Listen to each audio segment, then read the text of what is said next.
This is the Let's Go Win podcast with your host, J.M. Ryerson.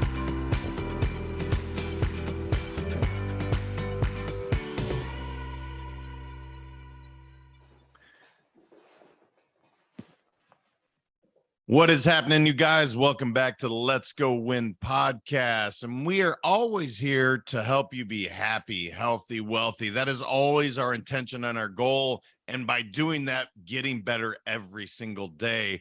The gentleman I have coming on today, he has accomplished so many things, and I think he's checked all of those boxes for sure. And I can't wait to hear, because it's such a diverse background. Rick Walker is an experienced founder, leader, and thinker across a variety of domains. He scaled his first company to 400 employees when he was only 26 years old, and simultaneously, as chairman, scaled a 53-country international nonprofit from 800 to 2,100 team members.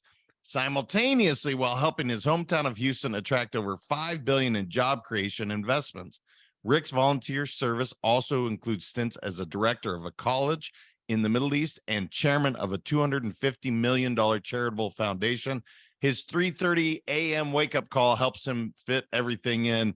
And I guess so, man, that you have a lot going on. How are you, Rick? JM, I am blessed to be with you. Well, brother, we're blessed to have you. Okay, let's just start with 3:30, because that's crazy, right? But let's just go there. What time do you go to bed in order to wake up at 3:30? Because again, I think I said it twice, maybe three times. You're not just doing one thing, you're doing a bunch of things at the same time, which is amazing. But 3:30, really? Yeah. Well, sometimes it's not when you go to bed. Sometimes when you fall asleep, when you finally give out. And I've got young kids, and so they're keeping me awake all night. But I looked at this. I was speaking to a good friend of mine who's very, very successful, runs a global organization. We're about the same age, and he got up at 4 a.m. every morning to go exercise and get started. And I was like, that's pretty impressive. So this guy's better looking than I am. He's got more money than I am. He's got a bigger business than I am. He's better dressed than I am. He's got everything better than I have, and I've got to compete against guys like that. And so how am I going to outcompete other than, like, all I have to offer is to outwork people? So that's really like the only skill set I have whatsoever, just to be able to outwork people. And so that's why I said, if he's getting up at 4, I've got to get up at least at 3:30. And so that's when it started about a year and a half ago. Well, good for you, brother. I'd say it definitely gives you more hours in the day, and obviously very efficient hours. 26 years old, you scaled your first company to 400 employees. That's not what most 26-year-olds are doing. So what industry were you in at that time, and how did you scale it, I guess, might be the most important question. Yeah, so we were in real estate where we would provide a firm fixed cost to maintain people's facilities. So, if you had a lighting fixture went out, or a toilet went out, or an AC unit went out, we would cover it out on our own dime. So give people this firm fixed sort of a hedge against expenses type of offering. And I started the company when I was, 19 or so, in college in Oklahoma City, but I started down 9 hours south of there in Corpus Christi, driving 9 hours each way, so 18 hours per week to manage the company when I was going to college at the same time. So I did that for about 18 months, maybe 24 months, something like that, until I finally was done with school. And so, yeah, it was quite the hustle. And a lot of it was just labor intensive work, right? I grew up poor, didn't have any money, so I wasn't able to do anything really sexy, anything with a lot of licensing, nothing with a barrier to entry. So it was just full force sales, and then full force kind of hard labor stuff. You're talking about, maintenance guys, engineers, cleaning staff, people that are setting up for events, that kind of stuff. It's very, very, very low hanging fruit, very, very low barrier work. But that's really all I had to go off of initially. So the nonprofit world, obviously you've done well in the business world, but also nonprofit that screams several times throughout. You have the charitable foundation. You helped the nonprofit grow extremely big as well. Where did that come from, brother? Why is the nonprofit world such an important, agenda in your world?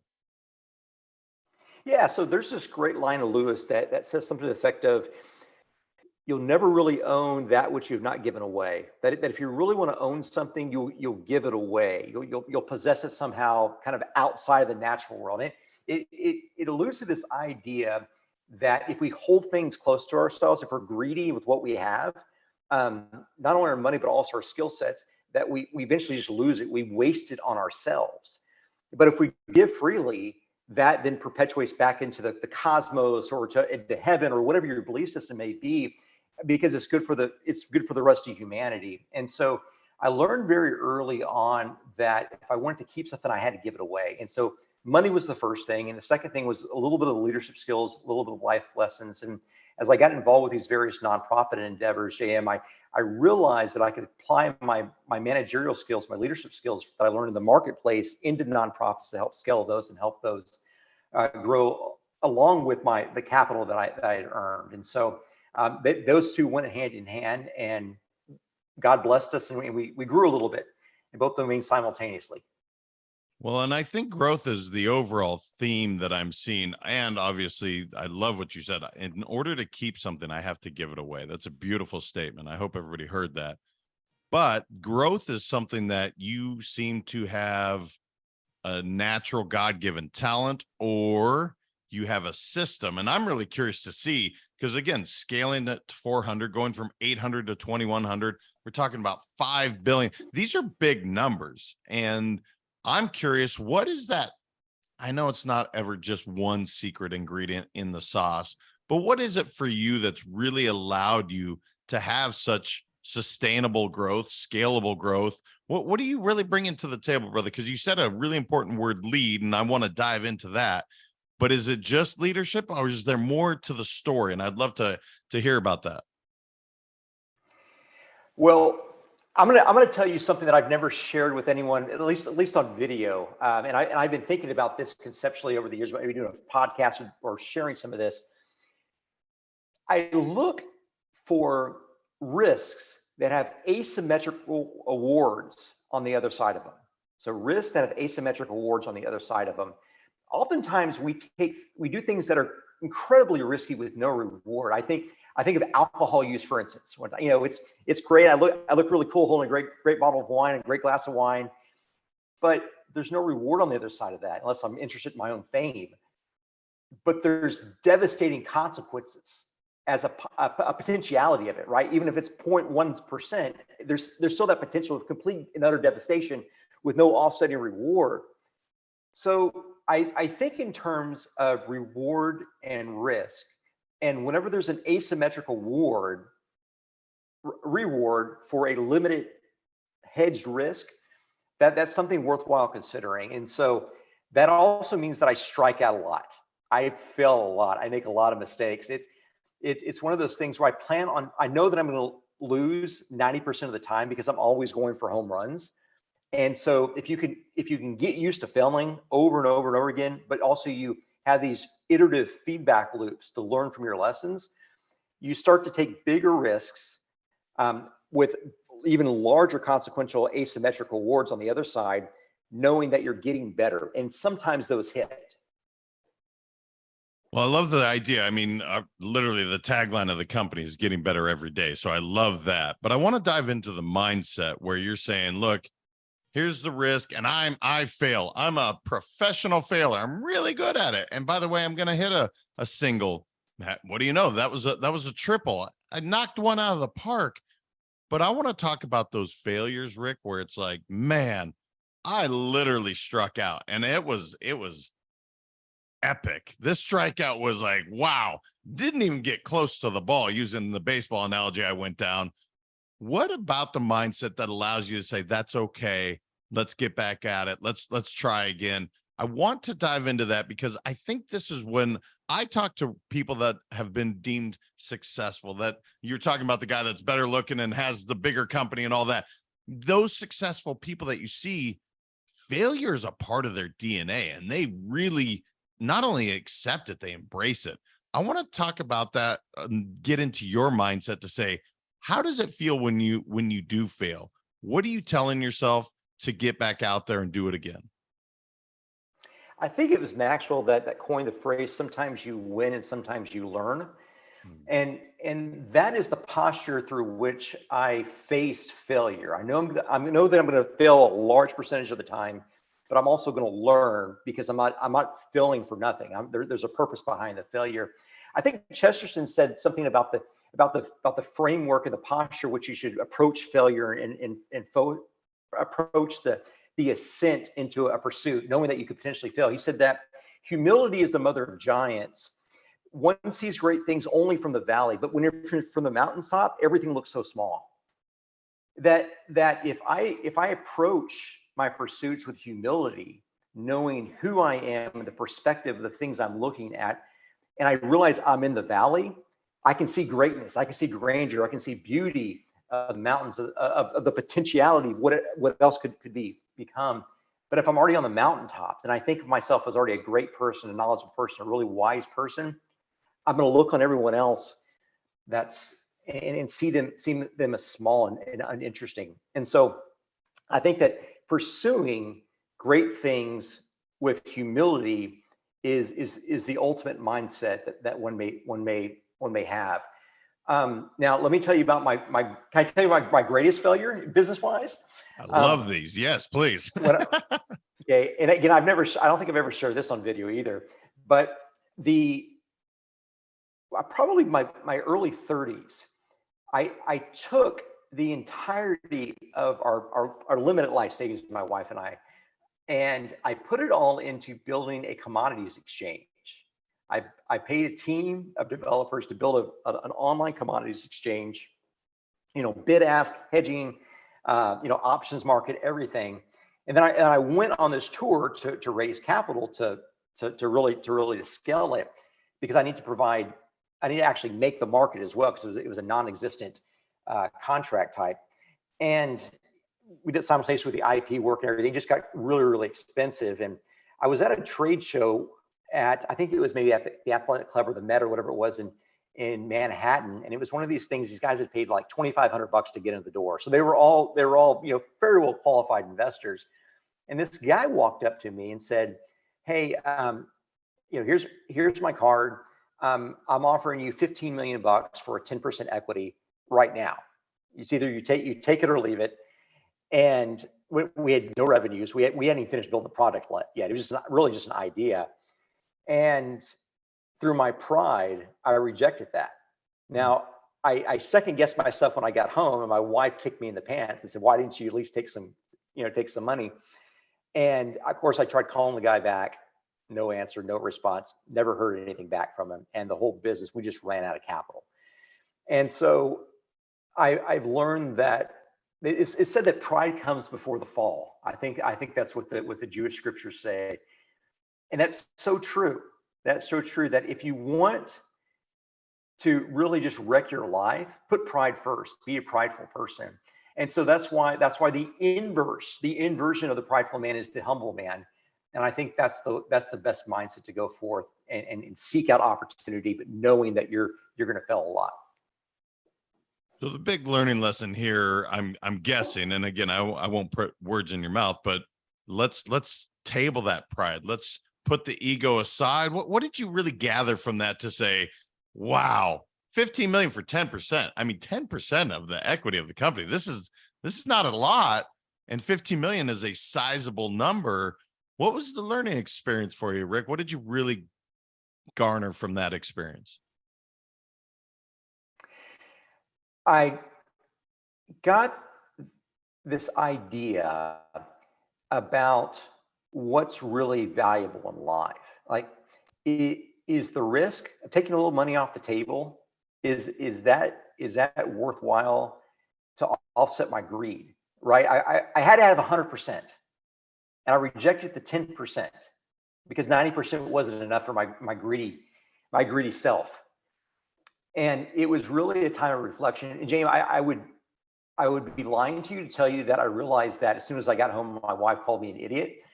But I would say it was discovered over a series of months and years afterward that I had a pride problem, and the pride problem had to be killed, because it's something like this. It's like a Chesterton statement, but I think Lewis actually stole this from Chesterton, the idea that a man can never see that which is greater than himself, something that's higher than himself, when he's always looking down on others. that I was always looking down, thinking that I was the smartest person in the room, the best person in the room, especially in Manhattan. That was a stupid thing for me to assume I knew better than the wealthiest people in Manhattan when I was, my early 30s. But I was always looking down, and so while I was looking down, I could never ascend to something that was higher, to an ethic or a belief about what people could potentially do in partnership, because I was too focused on myself.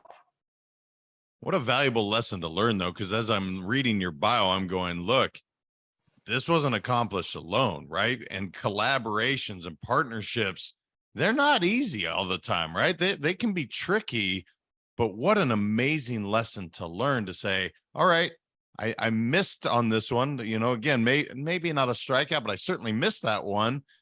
But man, it served me well moving forward. I have to ask you, because obviously reading these historical figures that you've thrown out several times, it's a part of who you are, because you've talked about Lewis, you've talked about Chesterton, Maxwell's pretty recent, obviously, but talk to me about your reading habits, why some of these historical figures have impacted you as much as they have, because they've come through several times in the conversation. So this must be a part of what you're doing on a daily basis. Yeah. I think it was the great Chinese philosopher and strategist Lao Tzu that said, when I let go of what I am, I become what I might be. I let go of what I am, I become what I might be. Now that mirrors a little bit the statement I said earlier. When I give away what I have, I can really keep it. Like I can become something finally. And I think about that in the context of learning. I have to have a posture that I'm not the type of person that I'm meant to become yet. But if I put myself under the study of greater minds, if I read things from people that I know are smarter, that are wiser than I am, people that have been where I want to go, that then I can take the form of a pupil. And the more you ascend in business, I found the more that pride kicks in. You got to like re-humble yourself. You got to re-kick yourself down to take the posture of a student. So I'll just give you an idea about my learning protocol, if that helps. So again, up at 3:30. I live about 20 minutes from my office. So I drive to the office. I'm at the office by 4:15. And then I have a habit stack. So the habit stack is something like this. Like my phone's in the other room. It's in my closet plugged in. The alarm goes off. I have to get up out of my bed and I have to go to the other room to turn it off. Hell, I'm already up. I'm already standing up. I'm already awake. I might as well throw some clothes on and go get to the office. I throw some clothes on, do my hair, brush my teeth, go to the office, and I'm listening to either encouraging words or encouraging music on the way to the office. It's the only time I really listen to music. And I get to the office, get my cup of coffee, and I'm still in one big habit loop that started with my alarm going off, me having to get up, right? So drive to the office, come to the office, I get my cup of coffee, and I'm upstairs in my office, and I start the day reading my Bible, and I generally read my Bible for about an hour. So by this time, I read from 4:15 to 5:15, and most of my competitors aren't even awake yet. And so from 5:15 generally to 6:15 for about another hour, I'll read some of the great pieces of literature, the great pieces of strategy. Sometimes I'll read some poetry, some history, things like that. So this morning I read some of the letters from Van Gogh. People don't know that he was really quite the great thinker, as well as the artist. Read a little bit of Dante. I'm reading Dante right now. I'm reading some Dostoevsky right now. Reading. I've got these books about these 30-second overviews of different subjects. So I'm reading some scientific work there. I'm reading some art history stuff right now. But it's in pieces. And then occasionally people will send me articles that I'll print off. I'm old school. I need to print off a copy of it, and I'll read it, mark it up, put 3 holes in it, and put it into a binder that I have that I use to retain everything by classes. And so if I'm going to give a talk, or if I'm going to give a long format interview that I know is going to be over a specific topic, I can open that binder, I can refresh my notes, and I can go straight to it. Obviously, topics like business, I can just go off the cuff on that. I don't need to really prep for it. But I debated an atheist a few weeks ago, and so I want to refresh myself on some certain things that are outside my more normal daily learning. But so if you look at that between 4:15 and 6:15, I've done more reading than most people do in a year, and I do that over the course of 12 months. I can learn. And then you also kind of stack that on. And why 3:30 in the morning? It's because my kids don't know Dad's away. They don't know. If I go and work all night long, then Dad's never home. But they don't know because they're asleep. But if you do these iterations, you think that, hey, maybe Rick puts in 16 hours a day some days, and I've done this for 25 years. I think this is my 25th or 26th year running the businesses. I've got 50 years of experience, but I got the energy of a 44-year-old.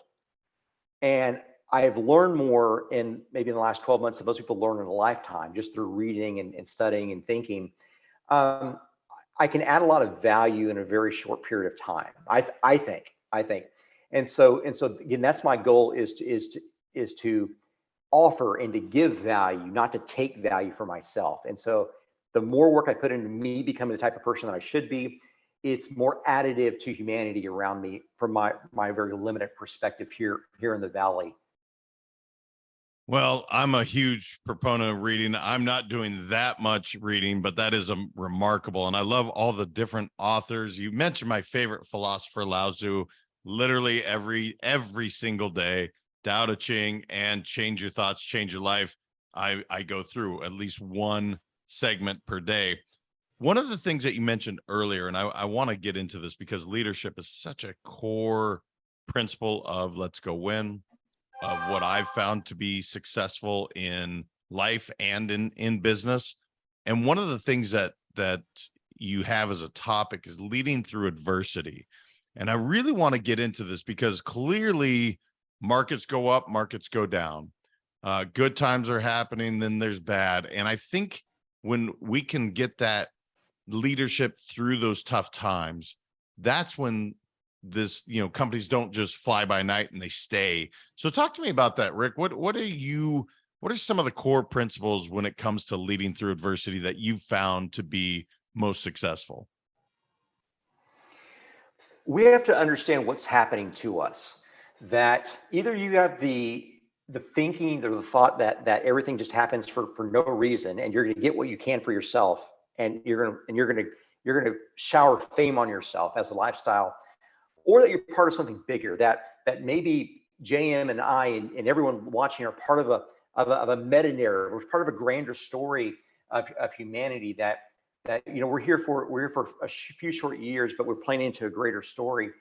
And that if you see life from that perspective, that we're part of something greater, we realize that our sacrifices are the benefit for someone else, and someone else's sacrifices, someone else's loss can benefit us. And it may not be the people that are only alive at the same time. Maybe it's someone else's loss in the 1800s lends to our benefit. And so we have to realize that we are in a society with people that have died long ago and people that will live. Our future generations and our past generations, we owe something to both of those. We listen to the more noble, the more aged, the people that have gone before us, but we do the work to benefit the people that are coming behind us. And failure is all a part of that. And so is tragedy too. I mentioned the 1800s. If you look at the people that have become president, which is classically thought of as the highest possible power position, the highest possible noblest position historically to ascend to, you'll see a good deal of them either lost parents as a child or lost children when they were very, very young. Like they've met immense tragedy. I think of someone who I believe is probably the greatest president we ever had, Abraham Lincoln. It was 1862, and he's in the White House, and he loses his 11-year-old son Willie, and it just strikes him. It just strikes him. And in fact, Lincoln would go into the room where Willie's body was lying in state. He would just sit there, and even after they buried Willie, he would sit there day in and day out, just thinking about Willie. And he would go visit Willie's horse and talk to Willie's horse about Willie, and just devastating. And finally, about 4 months later, he was at a retreat with the cabinet, and there was a member of the cabinet there that had some books, and Lincoln was looking at the books, and he's like, well, here's some Shakespeare. I want to read some Shakespeare. I got to get my mind off this. And there's a Bible. He said, I don't have a Bible with me, but I'm gonna borrow your Bible. Okay, so he borrows these two books from a member of the cabinet, and he's reading in Shakespeare the play of King John. And Shakespeare wrote this play shortly after Shakespeare's own son died at age 11. And Lincoln is immediately taken aback, and he is all in. And anyone that's read Shakespeare knows that Shakespeare is derived from the classical Jewish stories. I mean, it's Jewish ethic embedded in Shakespeare. I think you can tie most of the literature back to that framework, back to that Judeo-Christian ethic. And this was the last play that Shakespeare wrote after his death of his own son. And so this is sometime probably May. In June, July, gets into the summertime, and there's this retreat. And coming up, and Lincoln begins to speak to his cabinet about this idea of emancipation. And finally, when the retreat comes full board in September, he says, we've got to win this next battle. And this next battle is the thing that's going to set America off on the wrong course or the right course. It was a bloodbath, as you know. We got to win this next battle. But if Providence should dictate that we're going to win this next battle, and we do win, I will take it on myself, the act of emancipation of the slaves. And I will do this because I will see it as a divine sign from God Almighty. He got this from Shakespeare. He gets this idea from Shakespeare. And so finally, as September wears on, they win the war. And finally, January 1st, less than a year since his son Willie died, he gives the great Emancipation Proclamation on January 1st of 1863. And America has never been the same since. It all came out of tragedy. And as you look at the great stories of the greatest leaders, all of them have been hit by tragedy. And the deeper the valley, the higher the ascent. That it's all about perspective. That when you're in the valley, the mountain looks even higher than if you're at par level. And I think that's what we have to realize. The harder we get hit, and when we get back down, the stronger we are to ascend even higher. And the greater the depths, the greater the ascent.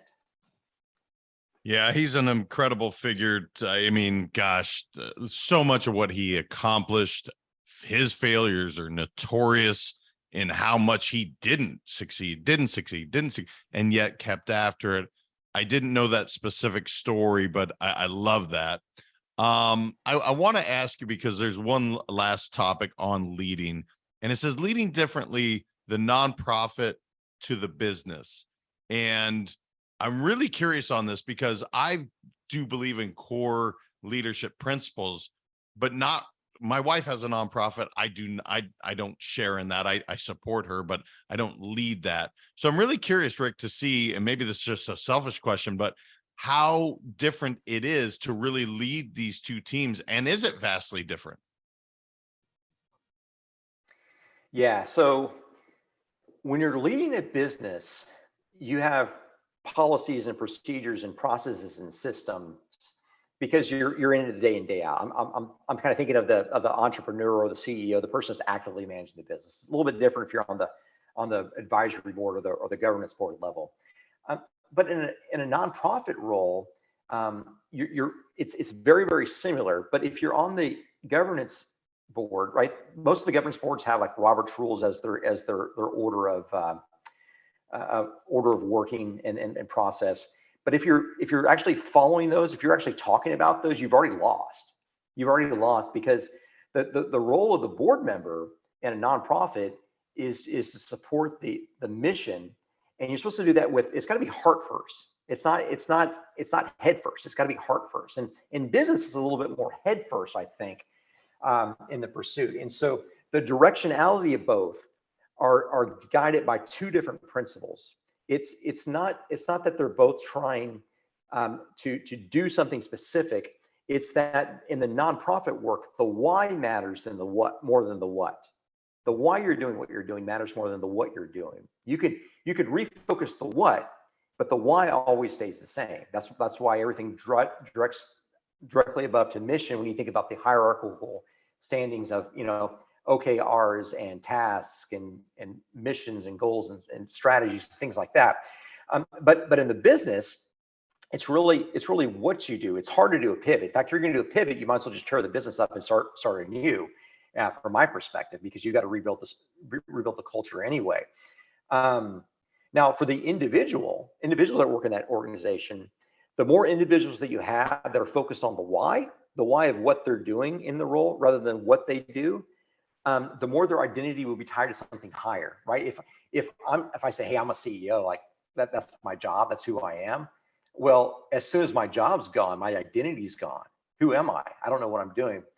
But if I say, hey, I'm a father, I'm a dad, and I'm a husband, and I'm a leader, well, those things transcend anything that I could possibly do ever. Like it's core to my identity more than me being a CEO or a founder. And so I think based off the levels and the context, we want to look for the why or the how in different contexts. So the nonprofit corporately, you're looking at the why as the leading principle. And employee level, you're looking for the why. But in the for-profit business, it's all about the what we're doing, all about the how. And from my perspective. And the other interesting note about that is businesses can keep score using money, right, or market share, or what you can keep score pretty easily. But a nonprofit, it's hard to keep score, and so you've got to figure out a way to have a balanced scorecard in a nonprofit, so you can judge whether or not you're heading in the right trajectory or the wrong trajectory. And so if you're not heading in the right place, you're not doing more good, and it's not a quantifiable good somehow. Meals served to the homeless, people trained for jobs, money given away to third parties. You've got to have a way to know whether or not you're on the right track. And that's probably the thing, in my perspective, that's the one thing that most nonprofits are missing. They don't have a measurable scorecard to tell them whether they're succeeding or failing. Yeah, it is an interesting, it's not as tangible, that's for sure. And I do see that with hers. I'm like, hey, great job. You raised X amount. Well, okay, cool. Is it all about raising that, or, the influence? So it is interesting.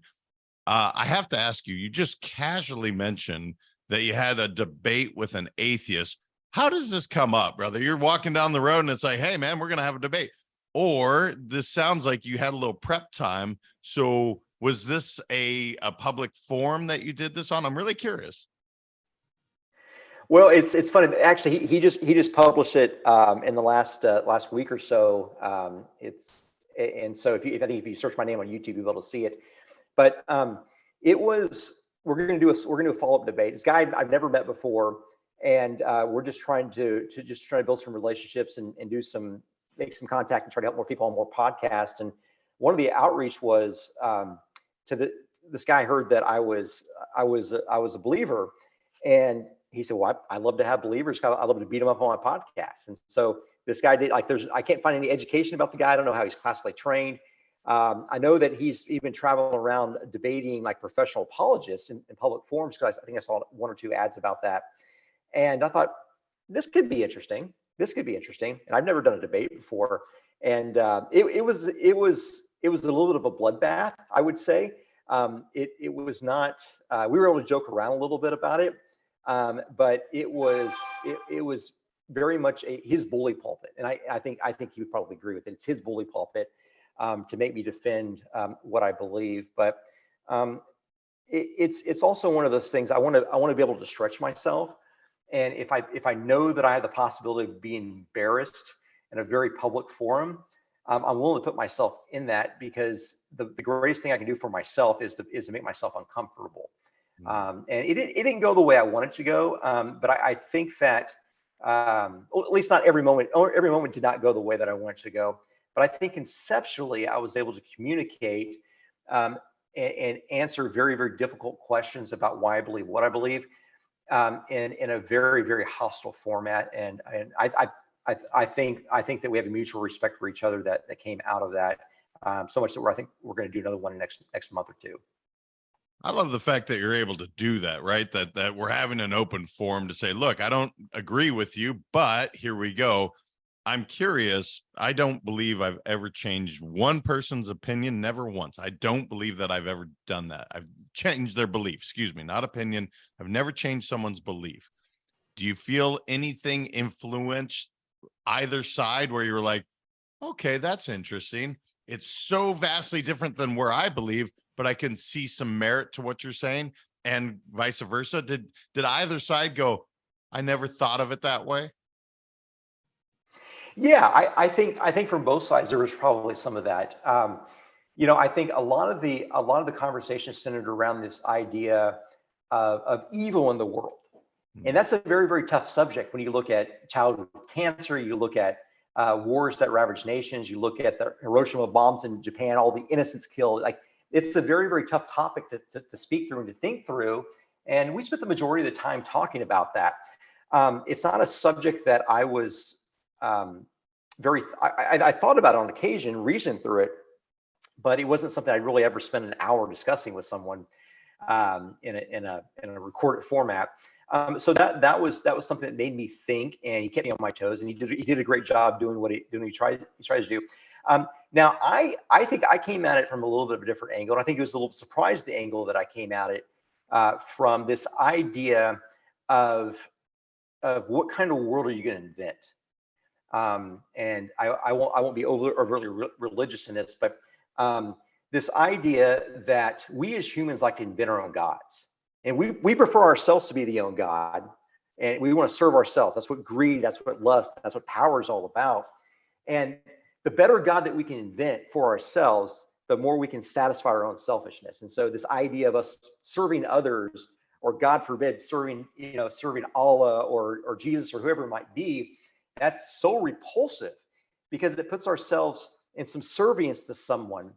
And so it's easier just to reject that. And so we had this idea of inventing gods. And so I pose this question, and this is something that's worthwhile thinking about within the context of business as well, is if we're going to invent a world, and we got an all-powerful world. Now think about this in the context of what type of business you're trying to create, right? It's said that the claims of all religions is that there's a deity that creates the world somehow, some way.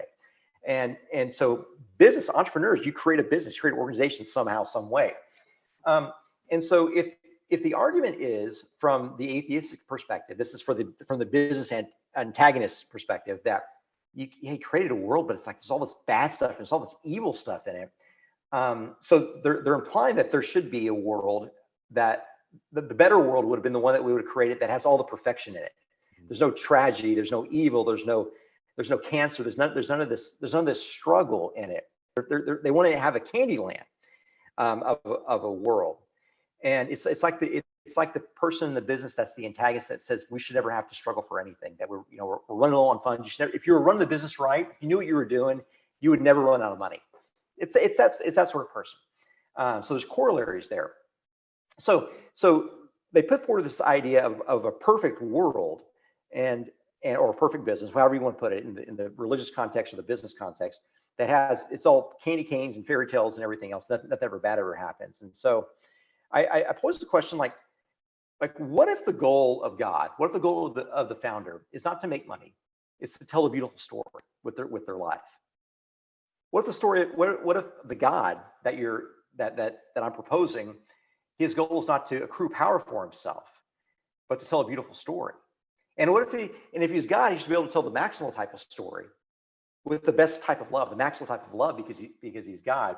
And so what if he looked at all possible worlds that possibly could be, and he saw that the greatest type of world would not be the candy lane world, would not be the Candyland world with cotton candy and fairy tales. It would be the world where there's immense hardship, there's immense evil, there's immense tragedy, there's immense deficits in human character. And the people that fought against that evil would take hits, they would be killed, they would have all the worst possible things happen to them. But in the end, everything, the people that took the courage to fight back the evil were rewarded with something even greater than they could ever imagine. All the damage that was ever been done would become untrue. And simultaneously, all the death that had been imposed, everyone that died would be resurrected. That's a better story. That's a better story than the story of the world that would be invented with no trouble whatsoever. And so he never thought about this idea of what if the purpose of God was not to accrue power for himself, but was to tell a beautiful story. Just like I imagine many people that are listening to this have never thought about the idea of the reason we started business is not to accrue money, not to accrue power, not to accrue fame, but it's to tell a beautiful story with our lives through our organizations and through the people that we are blessed to be able to serve.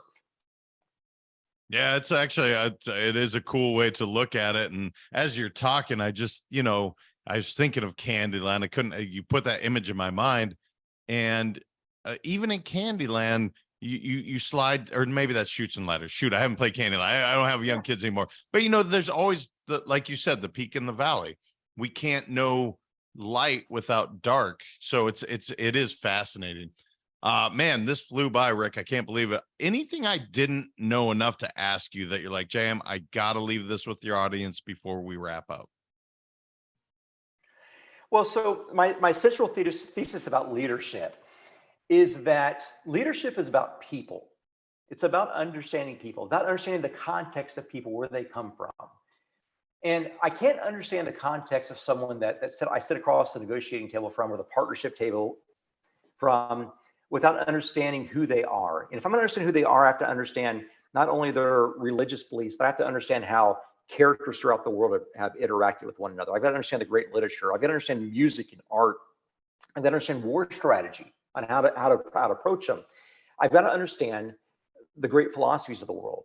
And so I have this idea that we must synthesize across domains.